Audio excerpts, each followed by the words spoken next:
اعوذ باللہ من الشیطان الرجیم بسم اللہ الرحمن الرحیم الحمدللہ رب العالمین صلاۃ والسلام علی محمد وعلی اجمعین واللعنۃ الدائمۃ علی اعداء محمد وآل محمد اما بعد وفقنا اللہ وإیاکم للعلم والعمل الصالح انشاءاللہ تعالی۔ قربانی در حقیقت جو ہے وہ حضرت ابراہیم اور حضرت اسماعیل علیہ السلام کی جو ہے وہ یاد ہے کہ جس وقت قرآن مجید میں ہے کہ جب اللہ تعالیٰ نے حضرت ابراہیم علیہ السلام کو یہ حکم دیا کہ آپ جو ہے وہ اس بیٹے کو ذبح کریں کہ جس بیٹے کو حضرت ابراہیم علیہ السلام نے بڑھاپے میں جو ہے وہ مانگا تھا اور بڑی دعائیں اس کے لیے مانگی تھیں، اور قرآن مجید نے اس بیٹی کی صفت یہ بیان کی تھی کہ فبشرناہ بغلام حلیم، کہ ہم نے بڑا صبر والا اور بردبار بچہ جو ہے وہ حضرت ابراہیم کو عطا کیا تھا۔ اب یہ جو بردبار بچہ ہے یہ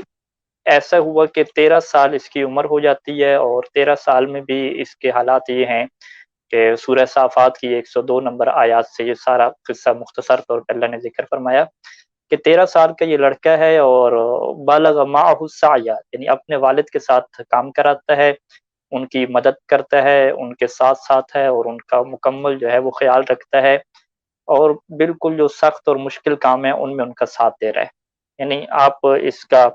یوں سمجھ لیں کہ ایک انسان ہے، اسے آخری عمر میں بڑی دعاؤں کے بعد ایک بچہ عطا ہوتا ہے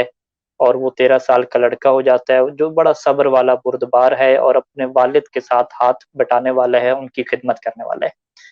اب اس کے بعد کیا ہوتا ہے کہ اللہ تعالیٰ کا حکم آتا ہے کہ جسے قرآن مجید نے ان الفاظ میں بیان کیا کہ حضرت ابراہیم علیہ السلام نے خواب میں جو ہے وہ دیکھا تھا کہ وہ اپنے بیٹے کو ذبح کر رہے ہیں، کیونکہ وہ نبی تھے، وہ جانتے ہیں کہ اللہ کے حکم ان کو یا خواب کے ذریعے سے دیا جاتا ہے یا حضرت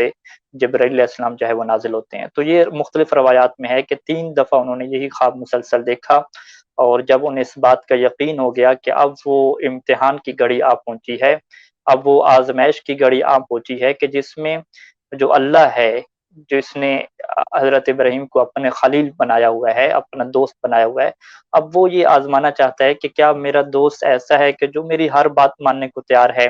یا اس میں جو ہے وہ اپنی اولاد کے لیے مجھ سے بڑھ کے جو ہے وہ محبت ہے۔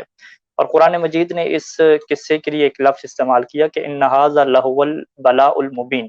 کہ بے شک یہ ایک کھلی آزمائش تھی اور بہت بڑا امتحان تھا،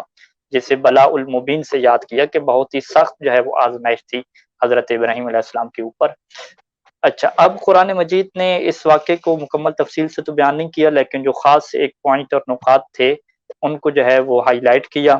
اور اس میں سب سے پہلی چیز یہ ہے کہ جب یہ والد جو اپنے بچے سے محبت کرتا ہے، اپنے بچے کے سامنے یہ بات رکھتا ہے کہ مجھے جو ہے وہ اللہ نے حکم دیا ہے کہ میں آپ کو ذبح کر دوں، تو آپ کا کیا خیال ہے؟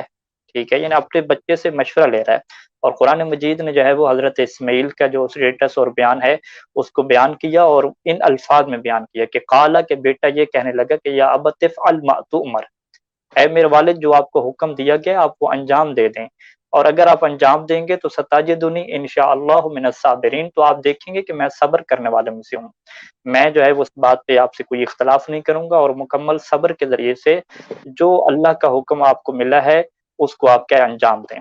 اچھا، یہاں پہ مفسرین نے لکھا ہے کہ حضرت اسماعیل علیہ السلام نے جو ہے وہ اپنے بوڑھے والد کی بہت مدد کی ہے اس میں،